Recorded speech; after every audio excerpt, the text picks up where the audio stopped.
This is the final word story time 240, the 240th time that Jeff and I have committed ourselves to the task of telling the stories of our game, the history of our game, in our own way of doing it. Yes, that's true. I am Adam Collins. And yes, it's true. That is Jeff Lemon. I'm at the Oval. I'm still at the Oval. I'm always at the Oval. Fourth and final day of this extraordinary county championship game. I've got some time off comms. I'm using it wisely. Jeff is wearing a tank top of sorts by the looks of things down the camera. He's been moving house. Yes. How's it going? Well, it's the usual sea of cardboard boxes and bullshit and like, why do I own this? Where has this been for the last period of time? Because I haven't seen it at any time that I've been in the previous place, but now apparently I do own it and it has to be moved to the new place to be then jammed in the back of a cupboard and never seen again. That sort of thing. So we're working with what we have at the moment. I'm not just having like a rumble fish moment. I'm not involved in a dance fight gang war out the front of my house, but I could be. I can't rule it out. That might happen later. Jeff, before we get into 240, I didn't bring anything to the table on 240, but no. I'm going to do something that's in that number range pretty soon. Have you got a 240? 240. It's okay if you don't. Well, Wally Hammond made a 240 at Lords after he got the important item reattached. He a little bit like your microphone fell off. Got to be careful with these, with things that stay where they should be. Yeah, 240 at Lords in 1938. The tour that Clary Grimmett did not go on because he'd already pissed off Don Bradman. But we try not to linger on these things. Try not to get too mad about it. But yeah, it was a draw. Most games were back then. That'll certainly be part of a conversation that I'm going to have through the show. Just quickly, I feel like I've talked about the sinkhole enough. I've got a message from Richard Clark during the week about the sinkhole. Max Spinell, who's been on Book Club recently, I'm reading 2 Max Spinell books at the moment at home, and he was also there when the sinkhole happened. Huh. Yes, that's true. Max from New South Wales has written to me telling me that Dudley cricket ground collapse, it was May 1985 when it fell into a coal mine. He knows because he was bowling at Stourbridge in the Birmingham League that season, which isn't too far away. So there you go. So he remembers it because that was the season he was playing locally to it. The Final Word universe going full circle yet again, Jeff. He got out of the hole, presumably, if he ever ended up in the hole. Matt. He's sending his love down the well all the way down, as Sting once said. Sting's on the TV show that I watched. I'm watching that Rachel. I say I'm watching, like I wrote an article whilst it was on in the background last night. Only Murders in the Building, whatever it is, the one that's like a meta. It's like podcast within podcast within podcasts about true crime and those who are obsessives of it. But it's a Steve Martin thing, so you sort of take it on faith that it'll be good. And the main actress in the show, and this is what Rach found alarming but amusing, is, and I can't remember her name now either. I'll have to Google it. This is quite embarrassing. Bear with me a moment while I Google the main Mabel Only Murders in the Building. Her name is. Come on, do me a favor here. Selena Gomez, right? Now, I just typed in Mabel Only Murders in the Building actor, thinking, maybe I've seen something she's in before. And I learnt that she's the most popular actor and the most popular woman, full stop, altogether on social media. So it shows how plugged in I am into pop culture of 2025 that I don't even know who the person is who is the leading run scorer in Instagram history. Right. She's the Tendulkar of maybe the Graham Gooch, maybe in the professional game. You'll appreciate this. I revealed that factoid to Samo yesterday when having lunch with him at the ground. Samo and Norcross and I were having lunch talking TV, as you do. Yep. And Samo's like, the thing is, you girls just aren't old enough yet. Then you'll know, because he knows well and truly, because his children are of an age where they all know who Selena Gomez is. So there you go. He does? Okay. Does she's one of those Disney alums, isn't she, who came through like Lindsay Lohan before her? And I think like Nickelodeon TV, and like she was a child star. Yeah, that's right. Does she do music? Is she one of them as well? Because they all just release songs, same way. Like everyone's got a fragrance line. Everyone does an album that they didn't actually sing, or maybe they did. It's just not the sort of thing that I would know. But they probably do all of these things. Anyway, don't know how we got there. I am going to tell you about Andrew Sampson in the show, though, because Samo's been helping me again. Sinkhole. We're playing Nerd Pledge. We're doing our Storytime program as we do each weekend. We've got a book coming out very soon on Storytime, which is exciting. It's with the printers now, Jeff. Yep. With the printers, proofs are gone. Everything that we could find to correct has been corrected. When you were doing your intro and talking about the way that we do it, it did make me think of the way that we do things, which is a little more loose than your average historian writing a book. You know, the number of times when the editor said, "Is this an actual quote?" And I was like, "No, but you know, that's kind of roughly what they would have said." I remember at one point I said that to you in the edit. I'm like, did Bradman say that? You're like, well, no, he didn't say it. Not in those words, but you know. But we tidied up a few of those bits and bobs. But you know, I'm proud of it. We should be. It's going to be it's fun. A fun thing. It's not supposed to be deadly serious history. You know, if that were the case, we would have asked Gideon to write it instead, because that would have been way quicker. Just get him to do it. He'd knock it out in a week. You know, something like that, just because with the stuff that he retains, which is part of his extraordinary skill set. Anyway, we're going to talk about the special skill sets of variety of cricketers today, and we're going to do it through the medium of Nerd Pledge. Nerd Pledge, the game we play with the nice people on the internet. They fund the program. The entire Final Word extended universe, all of the side characters, even the movies that don't do that well. They fund them all. They fund a lot. They fund Black Widow. They fund Winter Soldier. They fund, what's the Spider-Man spin-off? Madam Web. My word, that's a bad movie. Very, very, very bad. Kind of comically bad. I have a friend who watches it like just repeat like once a week or something, just because it's so bad that it's entertaining. What's that film that gets played at the Nova once a month in Carlton? The Room 200 and something, or is it just The Room? No, the film that it might be called Room. The one that was widely known as the worst film made in a certain year, and because they had so many budget cuts, they didn't get the editing right, and the entire sections of the movie didn't connect with others and whatever else, and they still give it a go. It has a number. I think it's just called The Room, but The Room does have a number in the movie that's 200 and something. That's kind of important for some reason, or not. It's going to be important that we can rattle through our next answer. Let's do it in about 20 minutes, and we're going to do it for Rob O'Neill. Now, Rob O'Neill is he's almost I'd go as far to say he's a celebrity in Storytime circles, owing to the fact that he is the guy who submitted the pledge that took us the longest to ever answer. That's one. Yep. There was the whole Les Mis thing we did with him for about 2 years. And, I mean, look, it's not as though we haven't got some of his clues quickly, but some of them have taken a while, and this has taken a while. Yes. It's 9:15 AUD, remembering that Rob O'Neill has been part of our show in other ways. He's been to our Final Word games. His brother Jimmy's a great mate of mine who I played with before. He played for the Final Word. Yep. His brother Jimmy I used to play football with years ago. He's got a dog called Fergus for Fergus O'Neill. He's very much part of our Final Word DNA. His clue for you this time, because you always do these. 9 and 15 are separate numbers, but the most appropriate number would be 0. 9 and 15 are two separate numbers, but the most appropriate number would be 0. The numbers all relate to this player's opponents. Now, I don't even know what the answer is, and I've seen you going back and forth on this for months. I'm curious what it's going to be. Have fun.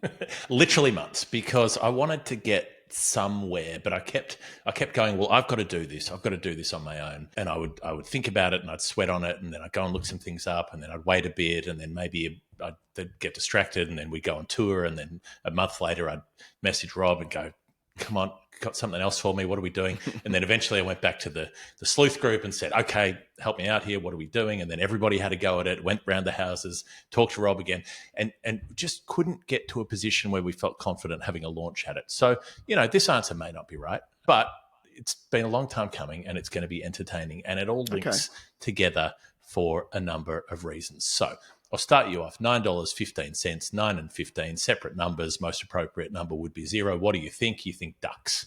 It's got to involve ducks, and it's got to involve a set of like 9 ducks and 15 ducks, or 9 ducks in 15 innings, or something like that. All relate to this player's opponents. So somebody getting somebody out, right? But like getting somebody out 9 times or 15 times, or having a bowler inflicting 9 or 15 ducks wouldn't mean much in Test cricket. If you look at, say, Murali, clubhouse leader, took over 100 of his wickets for naught out of the 800 that he took, right? So a bowler with a good tally of wickets is going to inflict a lot more than 15 ducks or 9. Golden ducks, maybe, but Wasim Akram's got 33 golden ducks to his credit. So 15, 9 doesn't seem that relevant. Someone who got a batter out 15 times and 9 of them were ducks, maybe, but like the Atherton McGrath 19 dismissals famous list only has 3 ducks in it. So 9 out of 15 would have to be something pretty extraordinary. in terms of like a bowler who got other players out for a duck most often, we had Chaminda Vaas got Chris Gale and Herschel Gibbs out 7 times for naught, I think, but that's as high as you're getting on that sort of tally. The clue says opponents plural as well, so it probably can't be a bowler against one batter. It's got to be against others. So do you have a bowler who's got one player out 15 times and another player out 9 times? Yes. But there are a bunch who've done that, but they also have other numbers in that range, right? Like they've got another player out 12 times or 10 times or whatever it is. So it's not like 15 and 9 don't stand out because a bowler who's got one player out 15 times will have got another player out 10 times or something like that, right? 15 and 9 is not working this way. So having worked through all of this, eventually went back to Rob and said, okay, what are we talking? Can't find these ducks. And Rob said, the reason you can't find them is they were not in 11-a-side cricket. Okay. That would have been useful. That would have been useful to know earlier. We didn't, but we had some fun along the way. He also said, I have some concerns that this story might have been covered on Storytime at some stage. Well, that's not concerning. That's fine because we often do the same story or similar stories more than once, but we find different ways to look at them. But it does give us some sort of clue that it might be something we've done before. So not 11 aside. You've got a few options here. Could be indoor cricket, could be single wicket matches where one player would play another player with a couple of sub-fielders. Could be the Super 8s, bring it back. I loved that format. I played on the MCG in that format in a final back when I was a teenager. It could be the Hong Kong Sixes or various six-a-side tournaments that you see. Yeah, you've got stuff to work with here. That I'm pretty sure you've got lots of different stuff. The Martin Crowe tournaments that were played, Supermax. I don't think they had 11 on the field either. So you got a bit going on. Yeah, so there were possibilities with those kind of lower number tournaments. We looked at Hong Kong Sixes. You can't get the scorecards for the first couple of seasons. They're not even on Cricket Archive. They don't exist. Yeah, because because they were used to light cigars. Those lit up. The tournaments meant so little at the time. They were just the biggest party going. People speak lovingly and longingly, is that a word, of the early days of the Hong Kong Sixes and what a loose affair that whole thing was. Because they all went. Warney played for Australia in the Hong Kong Sixes at one point, I'm pretty sure. But they all got a crack over there because it was sold to them that way. It was like, you can come here and have basically the all expenses paid time of your life. I'm at pretty Kowloon sure. Cricket Club. It's a great little ground too, 50 metre bout. Didn't Maxie play his first ever game for Australia in a Hong Kong Sixers game? I think I'm right in saying. I believe so. So, stuff like that. Yeah. First time he wore the Australian colours, and he said even then it felt good, even though it was it was that level of cricket, it felt good. So the other possibility is an odds match, as in a match where 11 players play 15 players or 18 players or 22 players or whatever it Lots might of that. be. Yeah. So I said to Rob, okay, are we talking like 2 players, 6 players? Are we talking 15, 18, 22? I said, tell me that and we'll figure it out. And he said 18 and 22 both appear in the sources. Oh, this is tricky. He's playing hard to get here. So we're looking at numbers including 9, 15, 18 and 22, right? And 0. And noughts.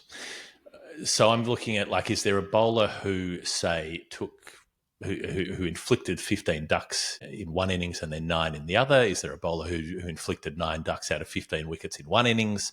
So we're going back and we're looking through all of these old games, these odds matches where a really good bowler would take on a much bigger team and take a huge bag. Alf Shaw was someone we looked at a lot because he did a bunch of this. So he's got a 13-wicket innings, a 14-wicket innings, but no 15. Johnny Briggs has a 15-wicket innings against the Cape Mounted Rifles, but he followed it up in the second innings by taking 12, not 9. So that didn't work. He took 12 in a game against a team called Church Minshall, playing for Monkey Hornby. 6 of those wickets, Adam, were in consecutive balls. So there's a 5-ball overs. So he took, I'm not sure if he starts at the start of the over, but across 2 5-ball overs, he takes 6 in a row, which, not a professional level game, but. Haven't we got in one of our, just trying to remember which chapter it was, Wattle Flat, 22 wickets in a losing team? Yes, we do. Yes, Does that come we up do. here? Might come up. It just might come up. Oh, right. It was what I thought of first, actually, when he started saying these big teams, and I couldn't quite find a way to make it work. And then there were the tours of Philadelphia, where the Australian teams would be playing much bigger teams, aside from the Gents of Philly, which would be a first-class fixture. But eventually, we ended up coming back to Wattle Flat, back to Castlemaine in 1862, which, as it happens, and we haven't teed this up as some kind of guerrilla marketing campaign, but this is, as you say, another story in the book. So we've had It's in the book. Father Marriott, we've had Jack Marsh, and we've had Wattle Flat in the last few weeks that have come up for various reasons. And they're all chapters in the book. Of the 22 chapters, I should say, there's that number again. There's 2 11s. Exactly. 2 teams worth of players. 2 teams worth of chapters in the book. So 1862, the first English tour to Australia. It's a commercial tour. It's organised by a couple of entrepreneurs called Spears and Pond, and it's captained by a guy called Heathfield Harmon Stevenson. Mm-hmm. And this is it's very much like this Castlemaine game is a bit like Mystery Alaska, right? Where the little hockey team play the Rangers, and I assume they beat them. I haven't seen it, but a small team playing a big team, they probably got to beat them, don't they? Russell Crowe and whatnot. Yeah, well, that's your working assumption. That's your Mighty Ducks kind of hypothesis. Sure. In this case, Castlemaine do beat the English tourists. It's not the first loss on tour. I might have misreported it last time we did this story some years ago for Luke Kneebone as the only loss. There was one other one, but that was to a combined Victorian New South Wales side, so that was a pretty good team, and it was 22 versus 11, and the combined team only just beat them. So it was a very, very narrow thing. So this England team towel up everybody else, but they lose to Castlemaine, and this is why it's a really big deal locally. The Castlemaine 22, they're all local. There are no ring-ins.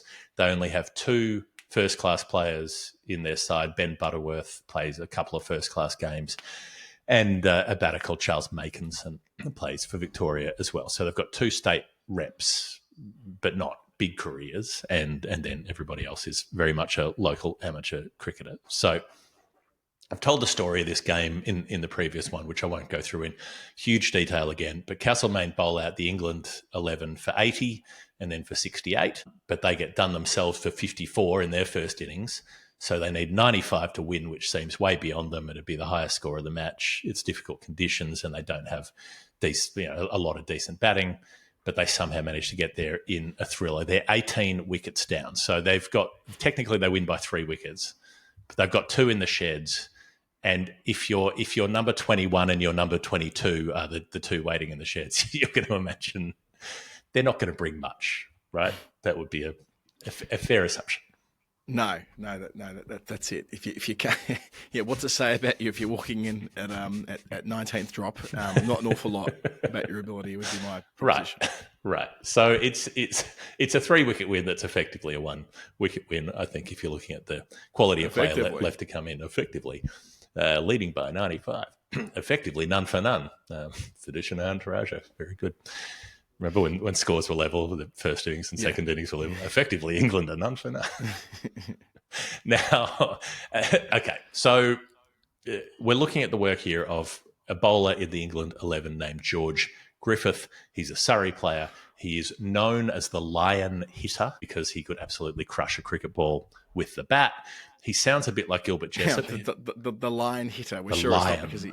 Oh, just belting lines like the Quokka kicker. It wasn't because what's his old Troy Buster Buswell, the chair sniffer. Buster Buswell was the Quokka kicker. I always found the funniest part about that story. Not funny, obviously, it's not a funny story, but it's hard not to laugh when he'd sniffed the chair of a colleague. This was the former Liberal Party leader in WA. He sniffed the chair of the colleague and then got the chair above his head and started going, oh. Now that is the bit of the story where they probably should have thought, we've got a live one here.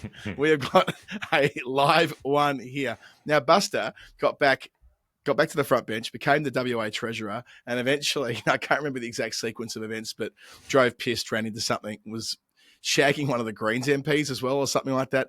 It was a loose ending for Buster, but it all started with kicking the quokka, which apparently was a thing, the people that kick quokkas. And The to be a only Quokka context kicker I ever from heard Rottnest it Island. in was one of the rugby players getting done for that.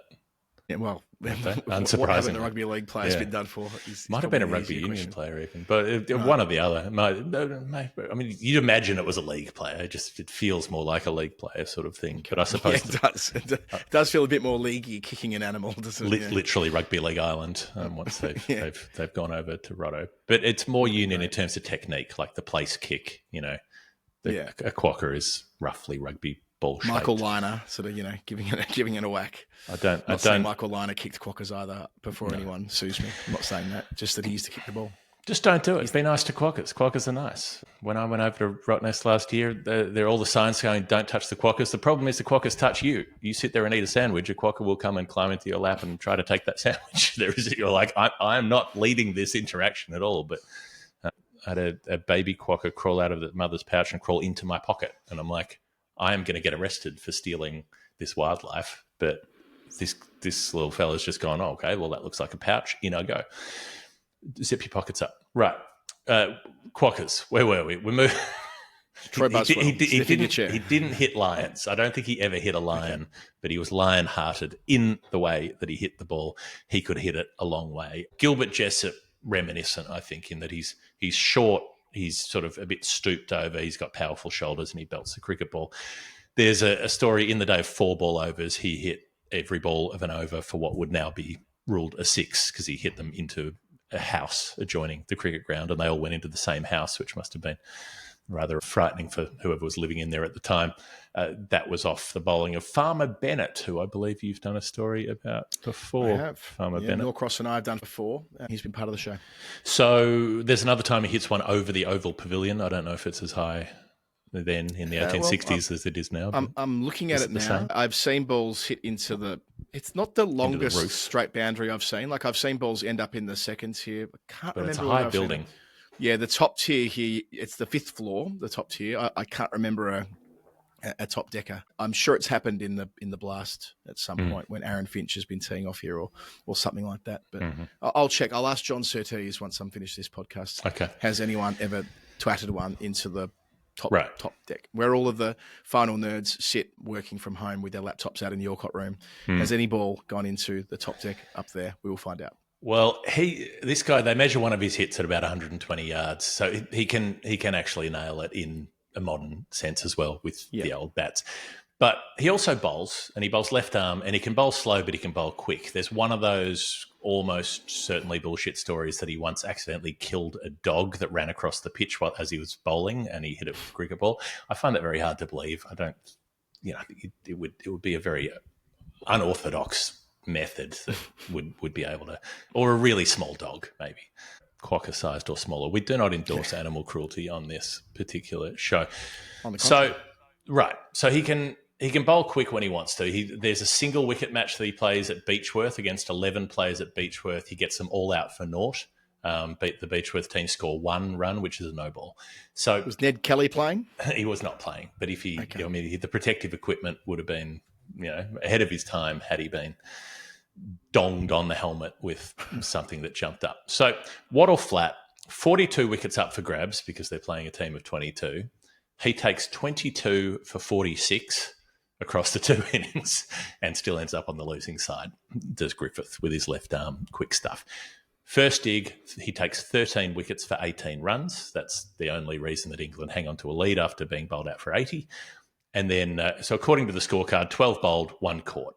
There are some other LBWs recorded on the scorecard, so I think that's got to be accurate. He just hit the stumps a bunch.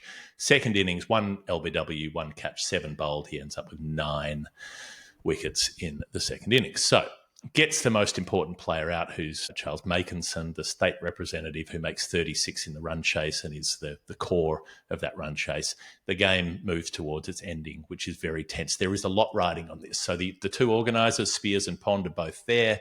They've travelled up to Castlemaine, which is, these days it's only a couple of hours north, maybe an hour and a quarter north of Melbourne if you're on a decent highway, or an hour and a half on the train. It's not that far from Melbourne, but it's a decent trip in the Cobb & Co coach back in the time. and Cobb and Co are providing the coaches, and everybody's very anxious, Adam, that they should make a good impression on the English tourists. You know, every speech is always saying, please go back to England and tell them that we're building something out here that's pretty good. There's this real, they're really hung up on the good opinion of England once the tourists go back, which means everywhere this England team goes, a lot of receptions, a lot of meals, a lot of dinners and a lot of toasts, and they're probably getting pretty tired of it all. But they're also being chipped in the newspapers for it. So there's a letter into the Bell's Life paper that says, quote, "An observant press has informed us how they breakfasted, where they lunched, what they subsequently had for dinner, and in what privileged company they supped. We have had one long clatter of knives and forks, followed by the usual popping of corks. No human digestion unaccustomed to public eating and drinking could stand this." So basically they're getting sledged for partying too much and having too nice a time. We've recorded in our book that Stevenson doesn't like the pitch. He's unhappy about the rough country pitch that they're playing on. But I think we didn't in our story emphasise just how big a deal this is, which is covered in more depth in the Frith book about this. So in our story, we cited the aftermath. There's a bit from the local paper, the Mount Alexander Mail, which says, the quote says, it's about the complaints of the pitch being not good enough. The quote says, "It strikes us that this mode of accounting for the victory of the Castlemaine men sounds very like twaddle. No doubt it is annoying to be defeated by a number of amateur cricketers, but whatever might have been the demerits of the ground, it was played on by both sides. Can't judge it till both teams are batted on it." Still hear that critique now in 2025. You do. But I thought that this was like one comment from Stevenson after the game. Turns out it was repeated. So he had a pop during his speech at lunch, I think, on day one, had another pop at day two about how the pitch was substandard. It's very sensitive locally. Ben Butterworth, who's the captain but who's also local, says with what David Frith describes as a customary Lancashire bluntness, he stated, says the quote, that no pains or expense had been spared in preparing the ground, and he regretted it did not meet with the approval of the visitors. So they're getting up each other about this, right? There's some passive aggression going on. Butterworth says this again at another speech at an evening function on the Saturday night. Then they have a rest day on the Sunday. Then they resume on the Monday. They're in the fourth innings. So Castlemaine are 40 for 4, right? So they need 55 to win. They've got 17 wickets in hand, but most of those guys can't bat, and they got bowled out for 54 in the first innings. So 55 to win is a long way off. But they've had to wait. They've got to this position on Saturday, and then they've waited all Saturday night, all Sunday night, finally resumed on the Monday. Everyone's come in to watch this game. It's very, very tense. And you've got Griffith, who's fast. He hits a player, injures a player, and then he takes 4 in a hurry. He gets Makinson out. The Castlemaine team keep dragging on. They're scoring, but very low scores. Someone's out for 3, then for 1, then for 1, then for 2. They're kind of crawling towards the score. Charles Lawrence, the guy who ends up captaining the Aboriginal 11 in 1868, he's playing for the England team. He starts taking wickets. They end up at a point with 12 runs needed and 9 wickets in hand. And then Griffith intervenes again. He bowls Amos, who's the best bowler for Castlemaine in the first innings. Lawrence gets a couple of players out for naught. A player called Bond drives a 3. Then he gets bowled by Lawrence. So they get to the point where they need 2 to win with those 3 last wickets in hand, who are probably no good. Their player who's on the scorecard is a J. Dolphin, scores the 2, plays the shot. Comes amazing. He just does it without hands, holding the bat in his mouth, and he swims down one end and he swims back up the other, and Castlemaine win.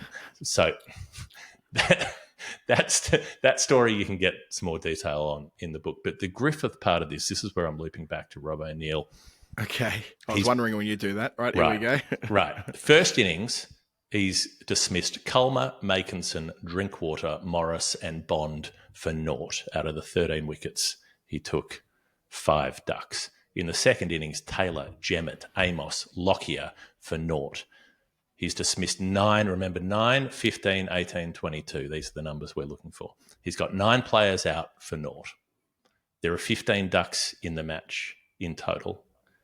He concedes 18 runs in the first innings, and he does it against a team of 22. It might not fit, but all of our numbers are there. We've got our 9 ducks. we've got the 15, we've got the 18, and we've got the 22. And it may not be the answer, but Rob, if it's not the answer, I would like something very, very clear that directs me towards where it should be. Bloody hell. Given it's sent you down the path of telling a story that we've had before on the show for such a long time, I hope Rob just goes, you've got it, because otherwise, I wouldn't say in vain, that'd be overstating it, but it would change the energy of the answer if you came up and said it's something to do with, it's not even based in this country, and go that direction, but we'll see. Well, it's a story we've done before. He suggested that, and it contains the 9, the 15, the 18, and the 22, and it's all a bit vague in terms, because he wasn't quite sure what was what or what wasn't. I think there is something there for a player who got 9 players out for Ducks, took 22 wickets in the match, and still ended up on the losing side. George Griffith. Thank you, Rob, as always. Our show was brought to you by Maurice Blackburn Lawyers, Australia's #1 plaintiff law firm. They've had a big victory, Maurice Blackburn, in the courts in the last couple of weeks, representing the Transport Workers Union against Qantas. And that was a sort of crossover between employment law and class actions, with Qantas fined a record 90 million Australian dollars for illegally firing 1,820 baggage handlers and other ground staff back in 2020. So that's Josh Bornstein, who's the Maurice Blackburn principal lawyer. He was representing the TWU in court, and he described Qantas as the country's fiercest legal opponent. And then, the $90 million penalty was the largest in Australian corporate history. So what a mighty effort that would have been on behalf of the TWU and the members of that trade union for what happened there with the baggage handlers and the other ground staff back in 2020. And it's a reminder again of the work that Maurice Blackburn Lawyers, who are a #1 plaintiff law firm in the country, do, not just for working people, but in class actions, who naturally would be working people. But I mean, it's broader than the super insurance story that we've told in recent times, and here with a dash of employment law as well. So we'll tell you a lot more about Maurice Blackburn and the wide array of services they provide through the course of the Aussie summer, which is just around the corner. They are our principal partner on the podcast in season 18. We love them for it, and they'll be with us, supporting us all the way through season 19 as well, on The Final Word in all its forms. This is Storytime 240, and we'll be back with you with my first story in just a moment. It's The Final Word. It's Storytime 240, and Adam will be out of the blocks today, thanks to, I'd say, beyond friend of the show, colleague of the show, Andrew Wallis, who arranged the game at Wormsley for us and did such a tremendous job doing that, who sent in a pledge as well, because why not continue doing great things? Be like Andrew, jump on board. We want to get to 974 people on Patreon, because we want to, 975 really, because we want to beat Bradman. We want to go past Bradman's tally for runs in a series. So if you haven't been on the show, get on the show, patreon.com, patreon.com/thefinalword. You can join up there and you can get involved with all the other nice things we have going. You can get the feed without the automatic ads. You can get involved in the online community. You get involved in the real life community, the games that are being played, and everything else that's going on in Final Word world. And Andrew helped us organise, was crucial in organising that game at Wormsley. The pledge he sent through, £2.31, 231. Andrew says it's a free hit in terms of the answer can be whatever we want, but it is... This is remarkable. The number of episodes of the pod that I managed to catch up on in 9 weeks leading up to the England v India series. So Andrew told us while he was working around the ground at Wormsley, while he was going from one end to the other, making sure that everything was as it should be over those weeks, he had the earphones in and he was catching up on the backlog. That is a truly remarkable effort. I'd say better than Bradman's 974. Yeah, a lot of that time on the roller. I meant to have seen Andrew already this morning. He's got my drink bottle, which I left at Wormsley that day, and he's brought it into the Oval for me today. But I sent him a message saying, mate, I'm yet to get down to you because I'm preparing your answer for Storytime, which we're recording after lunch. So it's the way these things have worked out. Hopefully I'll catch him later today, unless this game ends while I'm doing this, in which case he might go and we'll be out of sync. We will find out shortly. I'll try and rattle through this rather longish answer as quickly as I can so we can make up some time on that front. So, nice free hit, cap number 231, interwar period. That's how I've interpreted it. Normally it means DOB, so a bloke who played once or twice and didn't leave a trace when you're dealing with that specific group of numbers. Well, here we have an Englishman who did an awful lot more than that, including captaining his country for several years in that wild interwar time. But I'd argue is still relatively anonymous. Maybe that's the wrong word. Anonymous relative to the career he actually enjoyed, which is a massive, massive, massive one. It's one of England's great mainstays, Bob Wyatt. Now, to begin with Bob Wyatt, he was born in May 1901. We've spoken a lot about bad years to be born as it relates to the World Wars. This is actually a pretty good one because if you wish, you could have walked between raindrops because World War I ends when you're 17 and World War II begins when you're 38. However, Wyatt did serve in World War II in the RAF, which is, well, it's a nod to his cricketing bravery, which we'll get into in a little bit. Before I do anything further... This is quite curious, Adam, that he's come up now because I think while you were off doing the toss, perhaps at the game in Scotland, Sean McGivern asked us, have you ever spent any time on Bob Wyatt and what would you make of the captaincy career thereof? And I said, I don't think we've ever talked about him at any length. He's always been peripheral, but he's never been the subject of an answer. And what would you know? But a few weeks later, here he is, the subject of an answer. Yeah, and he's been the subject of an amazing obituary that David Frith wrote. We mentioned Frith before. When he passed away in 1994, yes, that's right, 1994. He lived to 93. He was the oldest living England player at the time. And look, his longevity is part of the tale, and that Frith obit does so much of the heavy lifting in what I'm about to tell you here. So thank you to David for, without knowing it, letting me lift from a lot of his work. Anyway, born in Surrey, Wyatt was, I guess he was schooled well. He was an amateur. He played for Warwickshire. He was an all-rounder. He made his first-class 100 in 1925, a couple more in 1926, which was enough in those days for consideration, as we know. And he visited India and Sri Lanka on a non-test tour. It was a first-class tour, and he made 1,300-plus runs and hit 5 tons on tour. So, he was right to be picked at that particular time. And one winter on from that in South Africa in 1927-28, he was picked for his first test match. Unfortunately, he was on the Joburg mats on debut, and that didn't work out well. He made a duck, but he got a half century back at Joburg to finish the tour, and he was kind of away from that point. He played his first home test match in 1925 and got a ton against South Africa again, the same opponent. That was at Manchester when he got 113. And that's the year 1929 where it's the definition of a breakout year. He makes a staggering 10 first-class centuries in one season. Sure, he had 55 innings, but still, let's not diminish the achievement of on 10 separate occasions reaching 100 in first-class cricket, and one of those being a test ton too, which meant he got his chance in 1929-30 to go to the West Indies, a series that we've spoken about many, many times, and specifically a test match at Jamaica, Sabina Park, that we come back to all the time because we know that in April 1930, it was the final test for Wilfred Rhodes, 31 years after his first, and it was the scene of the first triple century when Andy Sandham made 325. Well, inside all of that, Bob Wyatt put on 148 with Sandham during that inning. So he's got a nice link through to the first triple. So I love that detail. Very fine word areas there.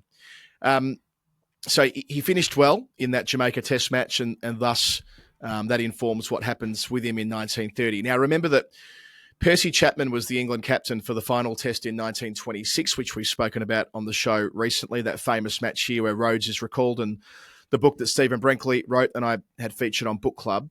And then Percy Chapman's also the captain in that remarkable thumping victory of Australia 4-1 in 1928-29 in Australia, where Bradman makes his debut. But it's more than that. It's an extraordinary England team who win 4-1 in Australia. So it means that Chapman's a bit of a hero in his own time. And by that, I mean, in that era, he's not a huge name, Percy Chapman, but he was a massive, massive figure in those years. He was charming. He was a dashing cricketer. He was charismatic, and he was also an amateur. So that folded into it all. And he wrote, criteria. He famously wrote Fast Car as well, which is, just one of those timeless hits. just always tugs at the heartstrings when you hear it. And, had that second lease on life, that cover that came out last year too. So, you can't forget his musical contribution. No, and his forebear Mark, who went on to play international cricket for 2 countries and killed John Lennon. He was a busy boy. But Bob Wyatt wasn't especially charismatic or dashing. He was still an amateur, though, which meant that in 1930, in the Ashes, when it all goes to shit, thanks to that bloke called Bradman, they make Wyatt captain for the final test. They sack Chapman, go to Wyatt. In fact, I think Chapman was unavailable. Either way, Wyatt gets his chance for the final test of the series. Now, That's out here at the Oval. He did get 64 in his captaincy debut, but as we all know, or most of us would know from that story, they go on to make 700 or 690 something declared, including another Bradman double after his double at Lords and a Ponsford century as well. Australia win by an innings, and that's the first test at Wyatt overseas. A bit of a hiding to nothing when you consider where they were in that series, but still, that's the losing Ashes moment that he endures. He's pretty consistent in 1931 and 1932 for Warwickshire, by which time he's also captain of his county. He tours South Africa again in 1931-32. This bloke's played more cricket against South Africa than John Embury by this point, by the way. He's playing South Africa every other day. There's a little throwback to the Scabs chat last week. In those 5 test matches in South Africa in 31-32, they play... So 5 tests, and in 10 innings, he's got 8 scores between 24 and 54. So, he's showing that he can do it at this level, but he's yet to really punch through. Interestingly, Chapman was invited to be captain in 31-32. It's that weird bit where they kind of appoint captains per series or per tour. So that's why Wyatt doesn't have incumbency after overseeing 1 test match in 1930. But he's very much good enough to be an England player. And at age 30, he's at the peak of his powers. And, well, at least he should be. And then we go into the 1932-33 Australian trip. And Jardine is appointed the captain for that one, as we know. And his vice-captain, he makes Bob Wyatt. Now, Bob Wyatt's got a low-key claim to fame in all of this. Okay. There was a tour game played at the MCG before the first test match at Melbourne at the MCG against an Australian 11. But Jardine decided not to play that match. Instead, he went fishing in Tasmania for the week and let Bob Wyatt look after the team. What did you do after you'd driven around for 3 hours trying to find an all-you-can-eat restaurant? We went fishing. Does this sound like a man who's had all he can eat? It does not. Lionel Hutt's attorney at law. Did he just try to belt the fish on the head before pulling them into the boat? Was that the style at the time? No bait, no lines. We'll just use the rod and whack them with it. Well, it was kind of the style, and let me explain. So, to this point, they hadn't gone to leg theory. And Wyatt, in this tour game against an Australian 11, that it wasn't the test team, but it wasn't not the test team either. Like Bradman's there, Woodfull's captain, Laurie Nash is playing as well, which will be of interest to you, Jeff, and other long-term listeners to the show. But Wyatt is the one who does the proverbial clap for Harold, and Larwood bounces out the Australian 11. Something that Wally Hammond tragically misunderstood. Indeed. Clap for Harold. It was the first time that they went to Bodyline was actually under the captaincy and leadership of Bob Wyatt. So that preceded the Test matches. And interestingly here, Australia are bowled out for 60. England are bowled out for 60 the MCC rather, in the final innings of the match. So a bloke called Lyle Nagel takes 8 for 32. He plays 1 Test match at Sydney and only 26 first-class games for Victoria. I want to do an answer on Lyle Nagel, for he is the man who took 8 for 32 against Bob Wyatt's team before that first test and bowled himself into the Australian 11 with his tall left arm medium pace, but I know very little. Indeed, I'd never heard of him until this. I think I remembered the scorecard name from Bodyline cards I looked through as a kid, but still, it's one of those names that's now popped up and I want to know more about at some point. Anyway, in the Bodyline Test Series, Wyatt made 327 runs at 47, so he made a real contribution here in England winning the Ashes. So much is made of what England's bowlers did, but they've still got to make the runs. And Wyatt was one of those key members of the engine room, 350s, and the Adelaide Test, especially when it was all on the line and it was an absolute furnace, literally and metaphorically, with what was going on with Bert Oldfield and so on. He made 78 and 49 and really made a contribution that contributed to England winning the Ashes. And look, Wyatt didn't recant from what was going on when the furore blew up when they got home. He thought Jardine was a kind man of tremendous charm. He wasn't the kind of guy who thought Bodyline was something that he wasn't like a I'm just following orders kind of guy. He was like a no. I believe this was necessary. Indeed, I love the bit here where when the crowd were sledging them, he would sledge the crowd back saying, yeah, when's Don coming in? When's Don coming in? When they'd already gotten rid of Bradman, he would then give it back to the crowd. So this guy was a fighter. He was a scrapper. And he got made captain again for 1 test against the Windies in 1933. But more notably, before the 1934 Ashes back in England, he was invited to lead the England side in this post-Jardine era. So the first series after Bodyline. Now, as we've talked about before, it's a slightly misunderstood Ashes 1934. People assume because Bradman made 900 plus again that it was a ransacking. It wasn't quite. It was 1-1 going into the fifth. And sure, Australia win that fifth test match again here at the Oval by a record 562 runs, which we referenced last week. But it wasn't a mauling until that point. It included the England win at Lords, the Headley Verity 15-wicket match, 14 wickets in a day. Bob White leads that England win at Lords, and the next time England beat Australia at headquarters is 2009. So, that's a historical reference point and something to be very proud of. So they lose the Ashes 2-1, but he retains the captaincy on a tour of the West Indies in 1934-35. They lose the series 2-1, but most notably for White on that trip, he's batting at Sabina Park again, where he'd been 5 years earlier with Andy Sandham, and he has his jaw broken by a bouncer, perhaps slightly ironic given how much of an advocate of bodyline he was, by a fast bowler named Manny Martindale. So he got taken off to hospital, and when he regained consciousness... What a name. That's a great name. Margot Martindale was a character actress. Yeah, why does that ring a bell? Margot Martindale is in The Americans. Mm-hmm. She's in she's pretty much everything. Margot Martindale plays the handler in The Americans and won an Emmy for it many years ago. There's some knowledge for you. Straight off the bat, that's her greatest work is clearly in BoJack Horseman, where she plays herself while committing a vast array of crimes in order to get into character to play character actor roles. Like it. I hope they called Manny Margot or Margot Manny.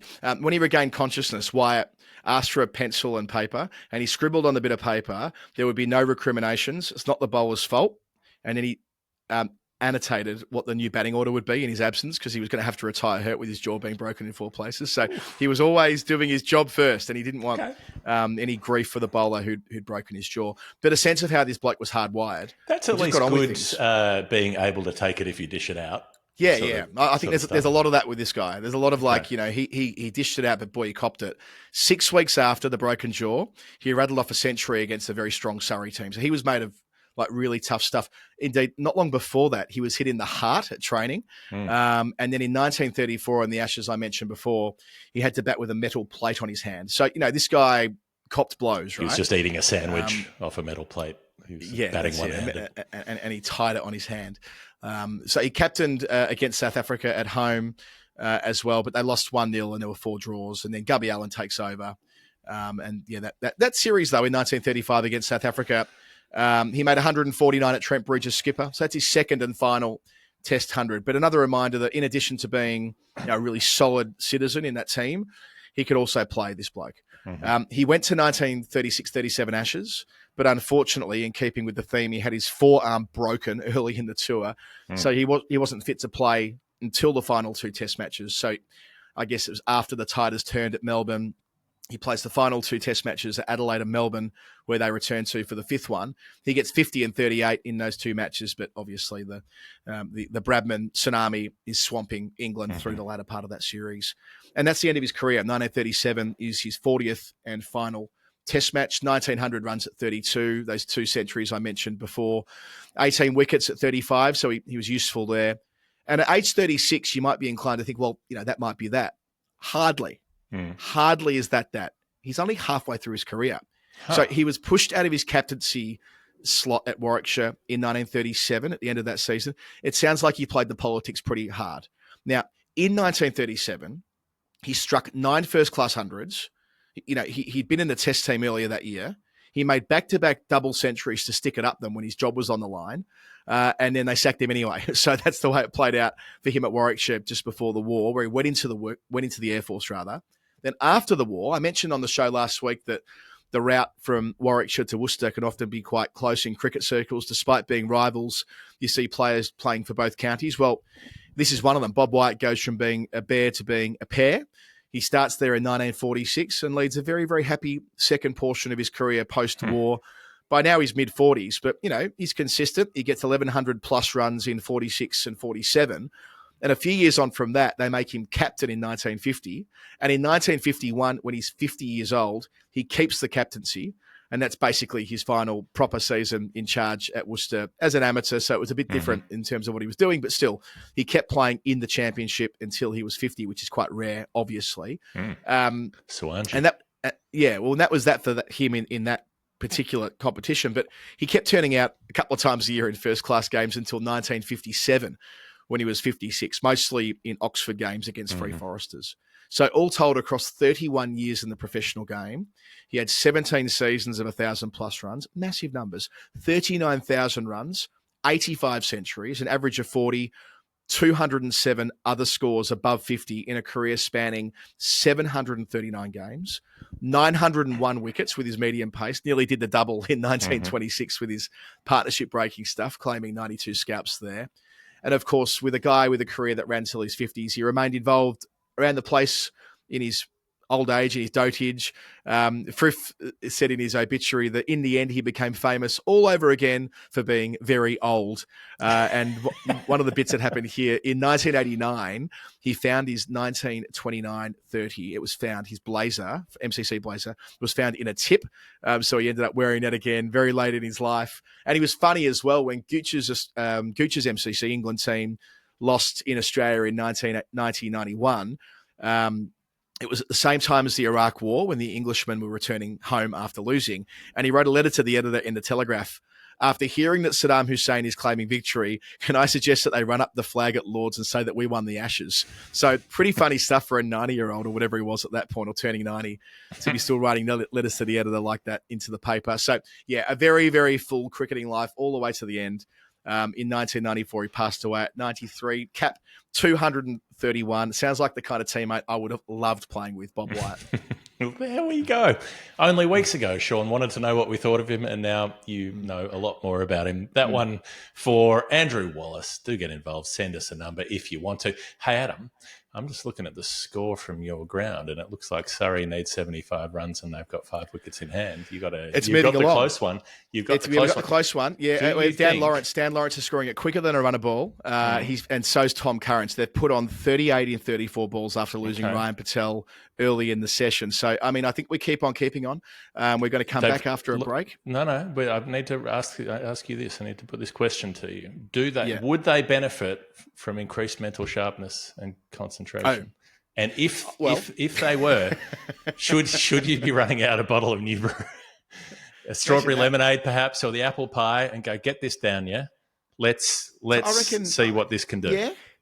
I reckon Tom Curran's the kind of cat who might be up for that. Like I say, these guys are going for it right now, right? And they know that they've got focus. They've got to keep focus. For the first time in the match, I'm seeing spin, courtesy of Liam Patterson-White. He took a great catch at slip before lunch. So we've seen no overs of spin for the whole match. They've had to pull that 11 knots, and they need a twist now, having bowled so well before lunch. I need something to break their way. Maybe at the drinks break, they should run out 11 bottles of New Brew, and they can maybe get some of the berry fusion, which is my favorite, along with the strawberry lemonade. Or maybe they should get the combination pack, the 1995 pack. It's in the cricket offering that we've got at New Brew, NOOBRU, newbrew.com/TFW. That's £19.95. It's broadly half price. It might be a snifter less than half price. It's a massive discount, 15% off the whole range as well. So that's been part of what we've been doing all summer with New Brew. They're a massive presence at that Wormsley game we were talking about earlier today, and we've had great support from them, and it's been a lot of fun telling the story of New Brew, as well as we will until the end of September. Jeff, let's go to a break, and let's return in a second. This is Storytime 240, and 240, that's more episodes than there are countries in the world. There are 206 countries in the world, and in more than half of them, as Tom Curran is stumped. Tom Curran? Ooh. Dan Lawrence, Tom Curran, I'm too far away. Someone is stumped to Liam Patterson-White. There's the twist. There are more than half the countries in the world. You can get yourself a NordVPN and use it accordingly. And Jeff, there are lots of reasons for doing that, not least trying to make sure that when my girls come to Australia this year for the Ashes, that Winnie and Peggy can watch the shows they want. That Peggy, every single day after school when I get her, or from nursery rather, at age 2.5, get her on the scooter, get her home. She goes, I want to watch Simon. There's a show called Simon, but she pronounces it Simon, which is very cute. And if I can't access Simon for Peggy when she's in Australia this Australian summer, there will be hell to pay. But I won't have that problem, because where she watches it, I know for a fact I can access through my NordVPN, which I get through a very, very, very healthy discount through nordvpn.com/TFW. Tell us more, Jeff. Yeah, and which we, like complete suckers, bought with our own money before they sponsored the show, and so we're still paying them. This is how this works, because it's fine because it's so cheap. It's like it's so good. Under €3 a month. I think it's under $5 Australian, I reckon. If you work it out there. It sits on your phone. It sits on your computer. You can use it on 10 devices, so you don't get shortchanged in that way that some logins do, where it's like, oh, you're already logged in on this. You're going to have to log out of that and log in somewhere else. And, oh, we don't know who you are. Oh, we're going to send you a one-time password to authenticate on your email. Oh, now you need to open this other app. Oh, now you'll need to use Google Authenticator. And it's like, for fuck's sake, I'm not trying to get into Fort Knox. I'm trying to log into Woolworths Rewards. Like no one's trying to steal my points. We don't actually need this many layers of security to get into things. Don't have that problem with Nord because they're so secure. But also you can log in on 10 different devices across your family, across your household, or even if you just have 10 phones. Who am I to judge? Sanath Jayasuriya, if you want Nord on all your devices, if you want it on all 10 of your phones, go for it. This is what you can do, and you can make sure that nobody's tracking your activity, which may also be important because it'll be secured within the VPN tunnel of security. I thought you were going to say there, it's also important if you're Sanath Jayasuriya and you need to protect what you're doing online. Yes, 10 devices, nordvpn.com/TFW. I can tell you one thing I won't be doing. I won't be downloading episodes of the spin-off of Waffle Doggy, which is on BBC Sabibis at the moment. I don't know what that is. It is a very, very bad spin-off where the best character has been omitted and it isn't working. And even my astute eldest Winnie has jettisoned that before even watching them all. So I'm sure other parents of toddlers will understand how important Waffle Doggy is as a show. Is that a dog made of waffles? They've gotten rid of the mum, who's very, very funny and very good value on the show, and you can't get rid of the mum. That's not how it works. Now, the next number is supposed to be me doing Kevin Jones's number. Kevin, a new pledger. Thank you for joining it. But just on reading this, I've realised there has been something's gone wrong with this clue. I think we've got the wrong number linked up to the wrong clue, and I'm not immediately able to figure out what's going on the fly. So, Adam, surprise, you get to do 2 in a row because that's okay. I don't think there's any point solving the wrong number if it might belong to somebody else. I think we've learned over the years that's the wrong attitude to take. Yes. When push on, sort of regardless. mold and take the piss, we end up sort of not getting much bang for our buck there. And by that I mean we end up just telling bad answers and we don't get the right. So in terms there's of definitely the a good answer integrity there. of the show, it's just definitely not the answer for that number because the number's wrong. The integrity of the show is well served. So Tom's the new pledger too. Tom, a very kind 2520 sterling GBP. 25.50. Great to have you with us. 25.50 even. You're right. 25.50. Yes. So Tom, thank you so much for getting on board. Can't wait to meet you sometime soon. To thank you for pledging so much. It makes a great difference that we've got such loyal and dedicated people still joining us on our Patreon account all these years on. So when I saw the number, I turned it into a 2,550 and thought test numbers, because I know we're about that in tests right now. And I asked Samo this morning. We're up to 2,599. So if you want to go back to 2,550, that test match was only last year when India hosted Bangladesh at Chennai. It was the test where Ashwin, playing for Chennai at the final time, came in with India in some strife, and he and Jadeja put on a couple of hundred. He got a century.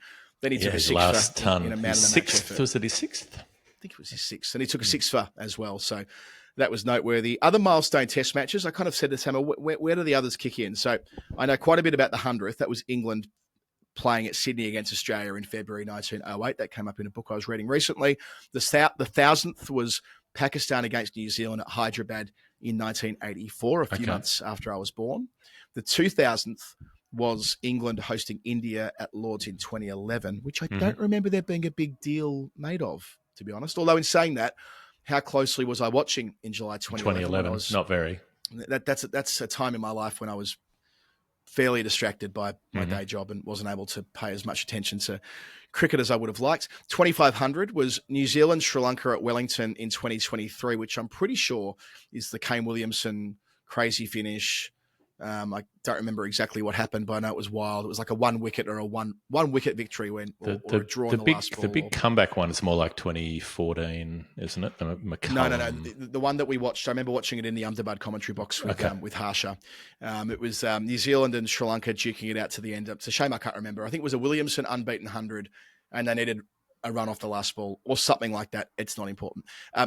3,000th test match. I asked Samson for a prediction, and he said there's about an average of 40 tests per year being played at the moment, and by dint of that, 600 odd to go. It'll be in about a decade from now. So, if we're still doing what we're doing, and let's hope we are, we will make a very big deal of the 3,000th test match when it arrives.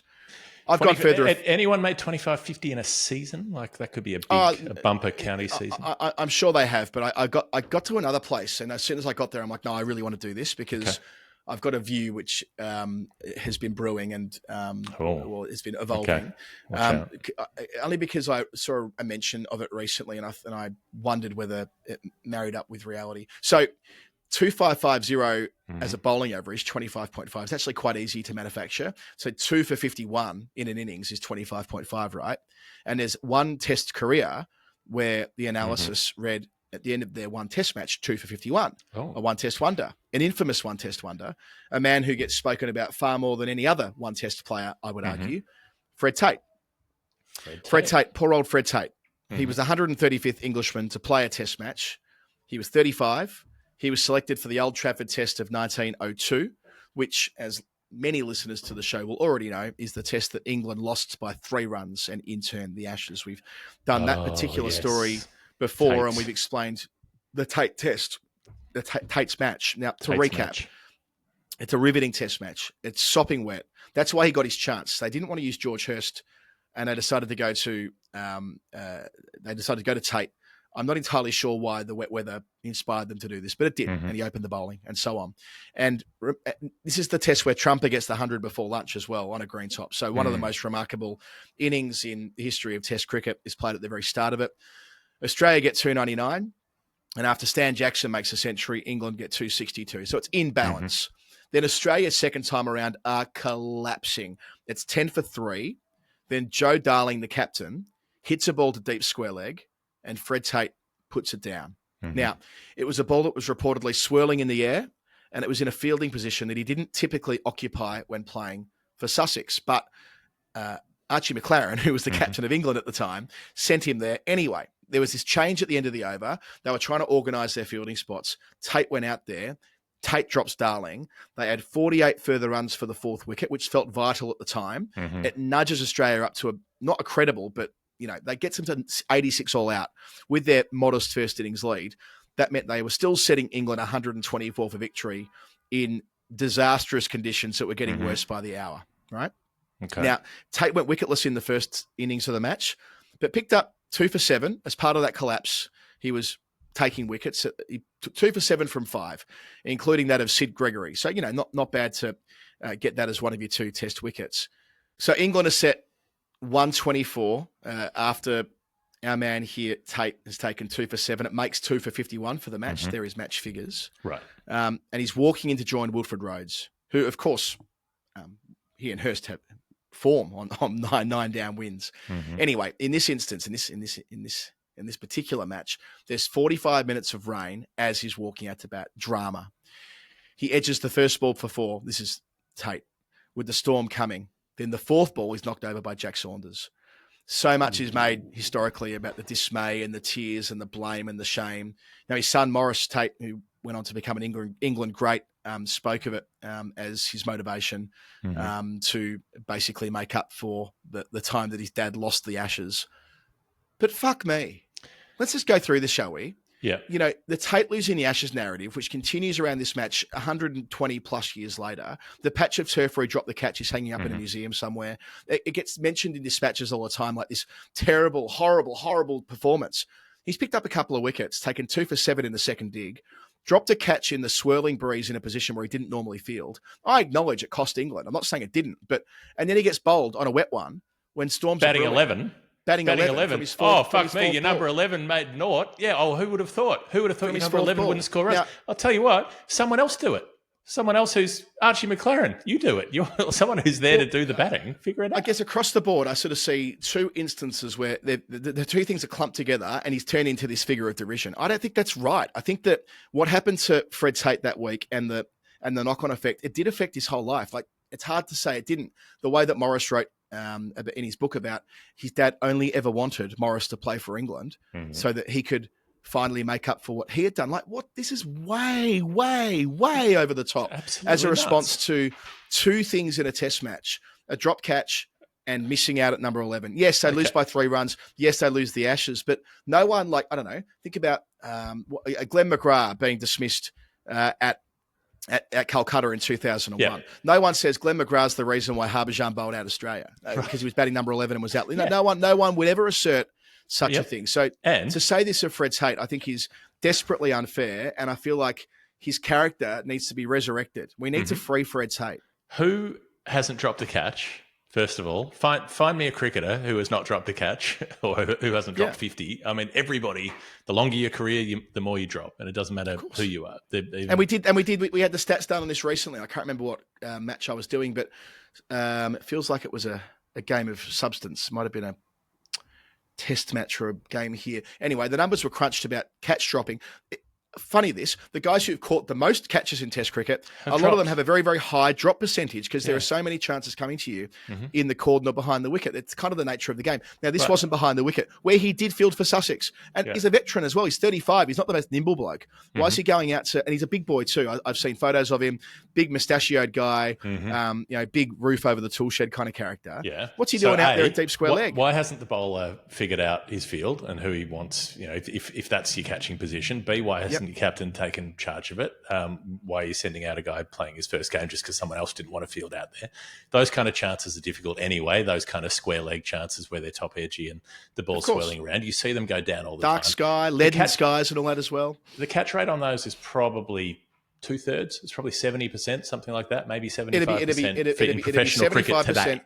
I was going to say today it'd be 75, 80%, right? But it wouldn't be then in club cricket now. If a ball goes up in the air, top edge to square leg, it's getting put down sort of 5 times out of 3. Maybe not 5 times out of 10, but you know what I'm trying to say. There's probably 2 out of 3. So the fact that he's carrying I just want to say about Fred Tate, he's more than this. And I feel like as a process of freeing him, just in summary, what else did he do? He played first-class cricket from 1887 to 1905. He had 500 wicket seasons. He took 1,331 wickets at 21. Good going in any era. He took 104 fifers. He picked up 15 wickets in a day, like what Verity did, rolling Middlesex at Lords. Picked up a hat-trick at the Oval. So this guy wasn't, selecting him ahead of Hurst, sure. Yep, the drop catch. Yep, being the last man out. All of those things happen. It's not the player's fault they get picked. But it's not the man either. He ran a pub after cricket, and he kind of looks like a guy who'd run a pub. Did that in Derbyshire. And he obviously followed his son's career very closely. Maurice went on to take 155 Test wickets and was a great of that interwar period. Still holds the record for a tourist to Australia. Yep, indeed he does. And I still feel like a lot of that garbage hung around with him towards the end. So that pub ended in 1937, and Fred, my apologies, died in poverty in 1943. So you never know to what extent that thing in 1902 affected his life, but it clearly did. We need to release him posthumously from the shackles of this story. Free Fred Tate. 25.50 was his test bowling average for New Pleasure Tom. Thanks for joining us, and thanks for helping us launch this campaign. I have no idea where we'll do it, but fuck me, we'll do it. I love this, Adam, because I've had the very same thoughts reading this story, which is how does a guy who dropped a catch and who got out batting 11, how is he the villain of the piece? Top order's got to make runs. How did you not produce another chance when you were on top of a team like that? There are so many myriad ways. You don't look at Marcus Harris and go, well, he dropped the catch at Headingley 2019, so he's dog shit. Yeah, he's that's a good comparison, actually, because Marcus Harris puts that catch out, not an easy catch, a bloody hard catch. Yeah. I don't think anyone really raises Marcus Harris in that conversation. No. Like, he raised it with me. People don't remember. He brought it up with me when I interviewed him. You know what I mean? Like, I didn't put it to him. In fact, I'd kind of forgotten about it a little bit. Like, anyway, that's that. Jeff, this match is rapidly reaching its conclusion. 50 to win. 3 wickets in hand. Go on. It's all happening at the Oval. So I best go and take this in, and in all probability, jump on commentary quite soon. It has been Storytime 240. We thank Maurice Blackburn Lawyers. We thank Newbury. We thank NordVPN. We thank everybody. Send this episode on to someone who might like it. Sponsor us in the upcoming Ashes series. Adam@finalwordcricket.com. You can take Storytime. You can take the weekly show. You can be involved in the dailies for the Ashes. There are so many bits. I think they call it inventory in the caper. There is so much going on. That could be yours. Adam@finalwordcricket.com. We'll talk turkey. We'll do a deal. And you'll also be part of the show in like a really kind of deep and meaningful way, which all of our commercial partners are. It's not just about us reading the ads. There's a lot more going on than that. And patreon.com/thefinalword to join the fun and join our Discord and be, all those Final Word listeners who are sitting in the pavilion right now, and the game of cricket we've got coming up on Friday, which will probably be before the time this is released. But you know what I'm trying to say? It's all part of our community, and it's never been stronger, never been better, and we've never been prouder of what it is here on the Final Word. Yes, I agree with all of that. I endorse your comments. Let's wrap it up. Go and see what happens in the county championship, and we'll be back. Well, we'll be talking to you at some point during the week, probably for a weekly show. Away we go. See you soon. Have a nice weekend.